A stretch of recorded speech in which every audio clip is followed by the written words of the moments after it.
what you're trying to transmit to the men that come on this.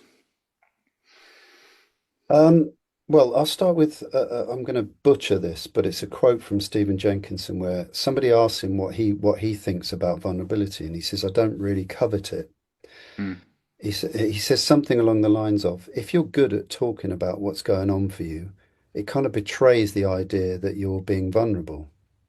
He said, "Real vulnerability is a consequence of circumstances that you just did not expect and didn't know how to deal with." In other words, real vulnerability happens to you. So being able to talk about your feelings and being able to express them and all of that kind of stuff, that isn't being vulnerable. That just means you're good at talking about it. Mm. But people make the mistake of believing that that is what it actually means.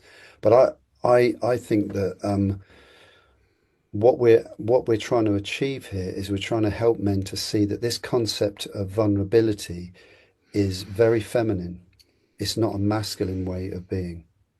And that might be challenging for some people to hear, but it's not good. And I'll tell you where I'd go next with this is to say that in my experience, women want men to be strong. They want men to be stoic, solid, reliable, consistent, and and to feel safe around men. And if you're sharing your feelings and all of this kind of stuff with a woman, my experience is that they don't feel safe around that.